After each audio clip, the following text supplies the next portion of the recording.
We are on episode 6 of REVENANT Podcast, bringing in all sorts of amazing folks from the running community, from the cycling community, the veteran community. And today we have an amazing veteran turned brewer for the show.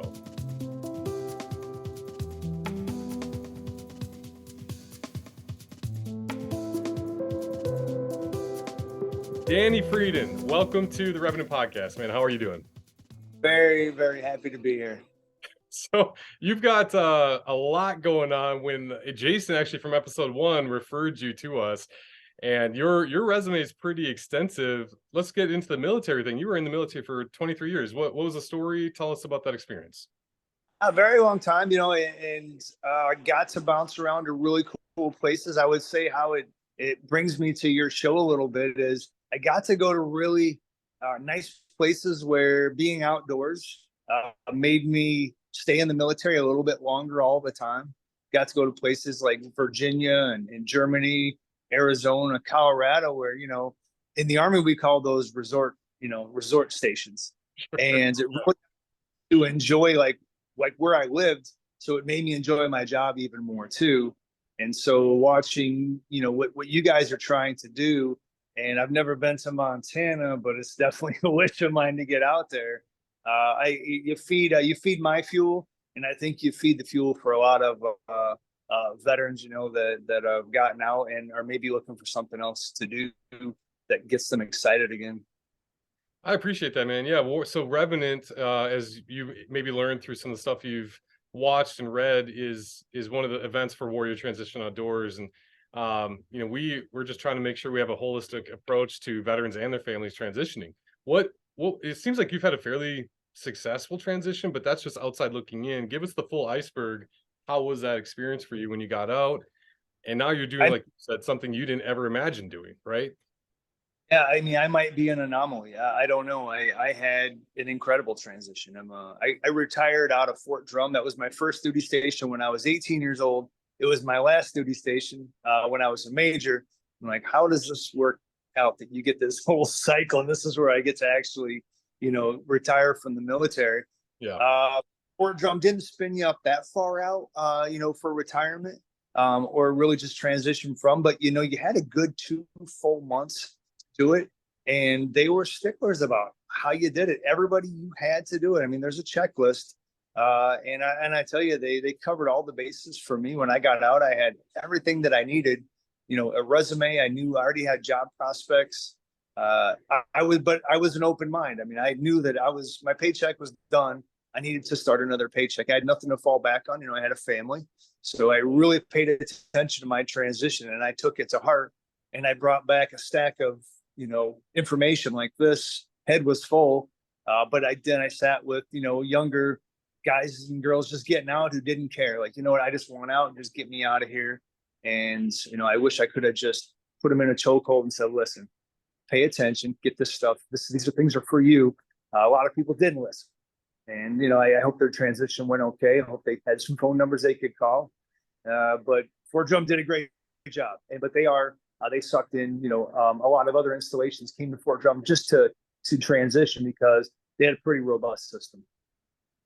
We hear all sorts of stories as to why the transition doesn't go well. Sometimes it is that E4, E5 that's just ready to get out, right? And other times it's like you said, you're where you were located and the leadership there really encouraged that.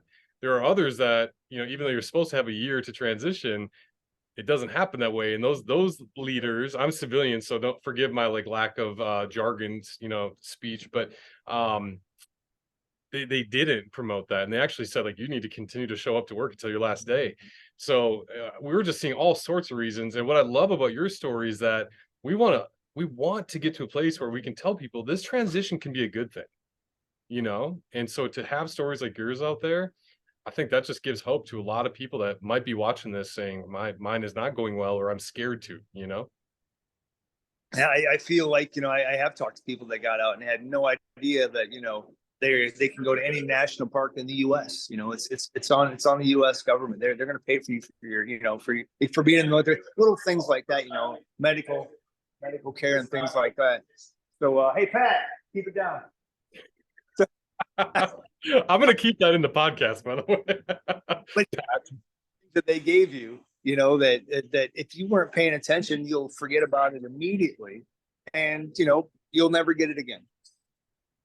You know, change in the civilian world, change happens and you don't realize it's happening until it's like mid change, right? Or almost like past change, like the thing has happened and now you have to deal with it. And I think maybe that's kind of a human experience that I've never thought of it this way before for that transition, but maybe that's why people don't take it seriously, because we don't really just predict and prepare for change naturally. We have to, that takes effort like you did, right? I can tell you, we're so excited to get the hell out. I mean, we are so excited to be on our own time, to sleep on our own beds, you know, to be with our families, you know, 24/7. It's, you can't even wait to cut the cord for some, you know, maybe that's not everybody. Yeah. But then once the cord is cut, you've been trained, and you know, deep down in your body, like you've been trained away. And when it is gone, you're like, well, maybe I did kind of like it, you know, maybe I am not going to enjoy being a civilian too much. But you know, at the moment, you know, it's a thrill of starting something new, which you probably haven't done in, you know, 5 years or 25 years. Yeah. Oh, that's awesome. So you get out of the military and now I can see the barrels behind you. What, how did you get there? Was that like A to Z to I to 3 to D? Like what tell us that journey? I think it was somewhere in that letter to a number change that nobody could predict. Like it just was not even on my radar whatsoever. Made beer in my basement, you know, and my buddy Eric, he made beer in his basement.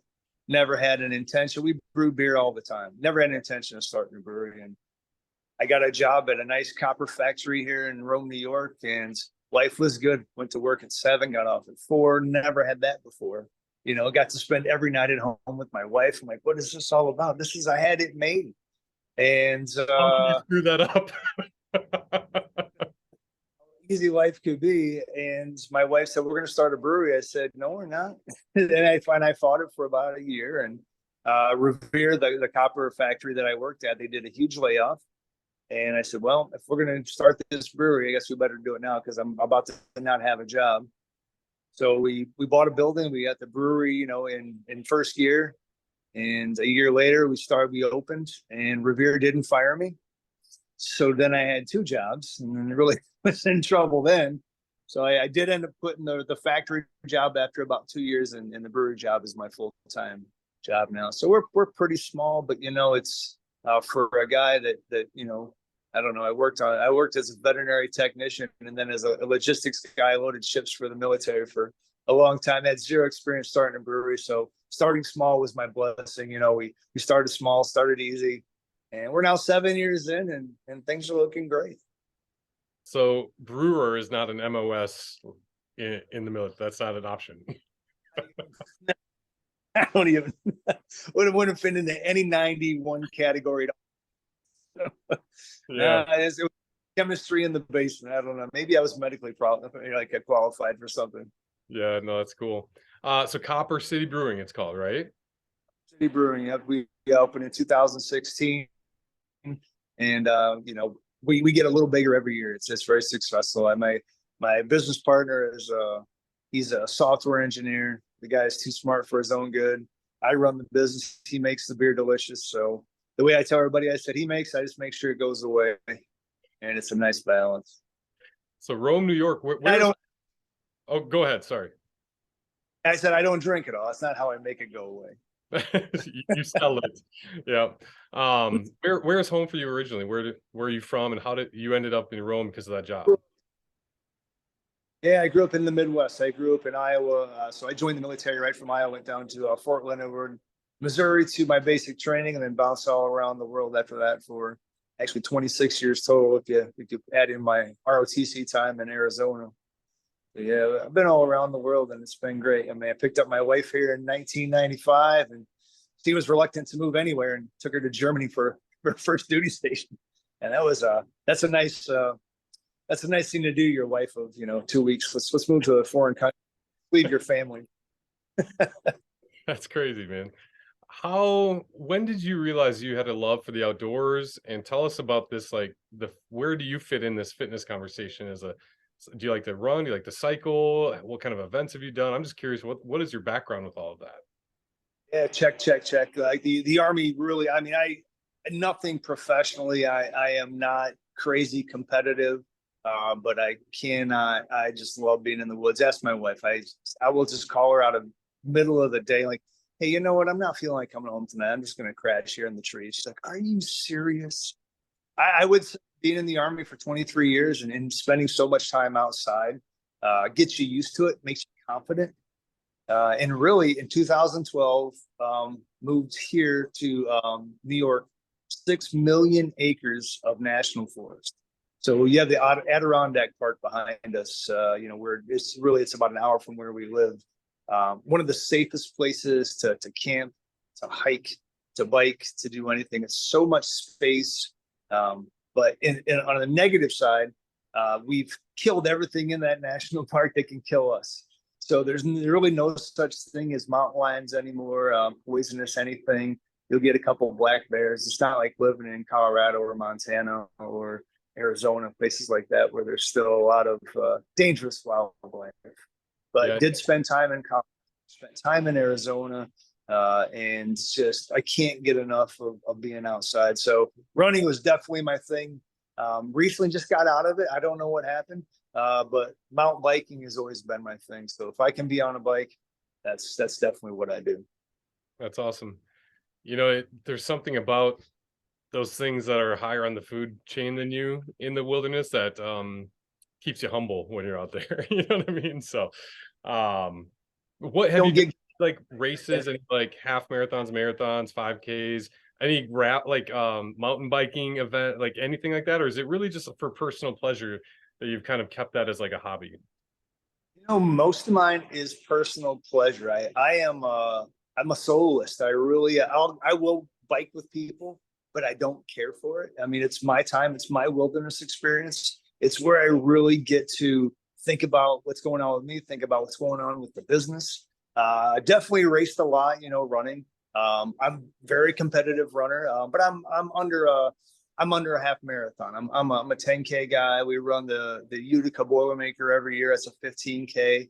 I get to brag that I'm always the fastest old guy out there.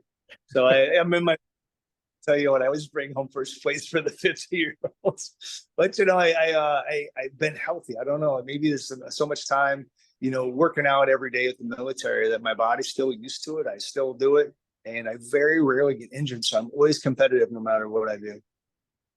I love that. Did you catch then the changes we made to the event? Because it was a finish line.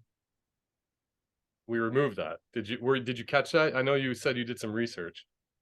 Talk to me about what you're saying at the finish line. Oh, talking about your 30K or your 30 miler and your 100-mile bike. Yep. You're trying to get me out there, ain't you? Yeah, I'm kind of, I think you qualify since you said under a marathon, but we were going to do this 30-mile ultra marathon on gravel mixed terrain or a gravel bike ride for 100 miles. And then we just said, you know what? It doesn't fit. Something didn't feel right with like how WTO operates, right? We're not about the most elite. We're trying to be this community and a collective of people that are all just wanting to be connected, military, civilians, otherwise. And so, what I love about what you've described is that this is very personal to you. And that's why we kind of made the Revenant that way, is because that we want that finish line to be personal, right? We want that point of failure to not be a failure. And when you work out, point of failure isn't failure. It's actually just when you are done. But we've kind of twisted sport into this thing where you feel really like did not finish as a 3 letters of shame almost on people's resumes. So I love how you kind of view that personal journey of being outdoors, running and doing your mountain biking. It gets me up every morning. It drives my wife insane. She every once in a while calls herself a mountain bike widow because I plan my days, like my day before. I plan it around just getting up and making sure I get out on a ride or getting out on a run before I got to come to the brewery to get anything going. And on Sundays, I come home at, 8 o'clock at night, closed, and I'm showering. She goes, "What are you doing?" I was like, "I'm going to bed." She goes, "I guess I got a big day tomorrow." She goes, "What's going on?" "I'm going mountain biking." I said, I got a big day tomorrow. Making time for, I only get it once a week to really like get a whole day to myself. It's amazing what just one day will do for your mental health. Like, and I don't have to talk to anybody. And I love this job. Don't get me wrong. I love being around people, but that one day where I don't have to talk to anybody. I seriously, on Monday, I was on my way home, got sleepy, pulled over, and I said, "Oh wow, that's a trailhead." Pulled the bike off the car, another 6 miles into a lake, went and sat down for a while. I was 2 hours late coming home like usual. And, I just wanted one more little jaunt, mental peace, I guess. Where how does that piece work for you? Because I'm meeting people and they have this different, on a scale of like strictly like human and physical piece to spiritual. Like, what does that do for you? Where do you fall on that, and where do you find that piece? Is it something like, do you feel like you're having that dialogue with yourself, or is it just time, space? Like, where do you find that? I love this question because like I get such short stints of it. So if you get a few hours where you can get on the bike, go for a run, I think becoming a little physically exhausted, your brain you just get things flowing. You actually are just a little more tired. You get relaxed. But for me personally, when I get completely drained out of my brain, all the things that are going on, it takes 2 days. So I got to be in the woods seriously by myself for about 2 days. The first day, you're still thinking about, the stresses of life, whether it's kids, dogs, business, car, everything that's going wrong. But when you're in the woods after a day and you're so far out from society, or, there's nothing you can do about it. It's like when you're deployed in the military. When you're in a country, there's nothing you can do about whatever's going on back home. So do your job, get it over with, and go back home. So for me in the woods, on day number 2, I really begin to forget about everything that's back home. I'm removed enough away from what I do every day. Day 3, my God, I am so in tune to whatever's going on out in the woods. I don't think a thing about, what's going on at home. You hear every chipmunk, you hear every grouse. You tune in on everything you're walking past, whether it's moose tracks or bear tracks. It takes some time, but when you get back, I know 2 or 3 days off is a lot to people, but what it can do for you for weeks after that, and just even the memories lasting a whole year to you, so you can do your next big hike if you do it once a year. It's what your brain can adapt to. It's until you're put in the situation, you don't really know. Yeah, I love that. We talk often about, we're trying to change the narrative around what fitness is all about. It isn't about looking good. It isn't even about feeling good specifically, like feeling sexy, feeling any of this.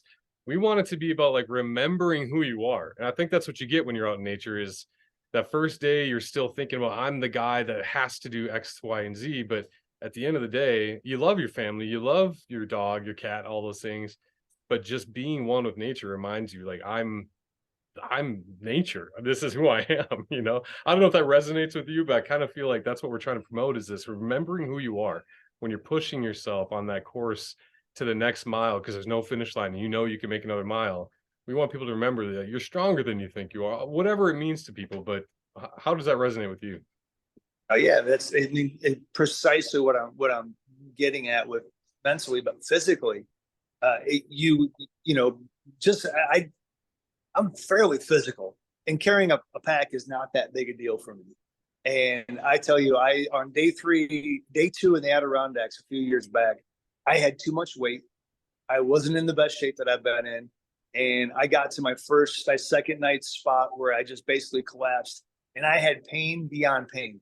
And I'm like, I don't know what to do right now, because guess what? Nobody can come and get me. I may have a couple of days here. And I woke up the next morning, and I don't know who healed me, because I could barely get into my sleeping bag that night. I was so sore. Things hurt so bad after only 2 days of hiking. And I woke up the next morning and stood up and had a cup of coffee. I'm like, what is going on with my body? I felt great. knocked out 2 more days. But that night, you're mentally, I didn't know what I was going to do. I'm like, I have nobody that can come get me. And there ain't no way in hell I'm calling in a helicopter, one of those kind of things. But you look back on it, and when I hike and it's difficult, I always take notes. I always bring pencil and paper. I'm an old dude, and I'll write down how I'm feeling, the date and stuff. And like that night, I really seriously thought that I was done, and had 2 more days left in me, and probably had even more. But I ran out of land and ran out of time. But you gain something out of that, where what, even when you think you're done, maybe you're not.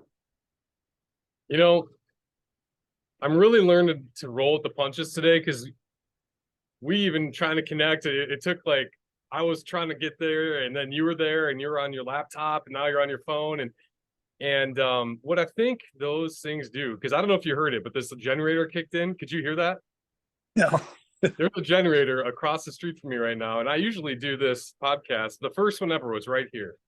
And I usually do it down in this podcast studio that we have access to as well, because it's amazing. I mean, it's great sound, it's just quiet, and that surface level twinge of gosh dang it, that's gonna ruin it. And then I thought about what you were saying about what that time in nature does, connecting to yourself. It almost just gives you the peace when this kind of stuff is happening. You know what I mean? I feel like it's prominently on display right now, where I took a breath. I was like, what does it matter, man? As long as the people can hear what Danny's saying right now, because this is good stuff, that's all that matters. And it just felt peace. And I feel like that comes from being connected to myself. And a lot of that time comes from being out in the wilderness.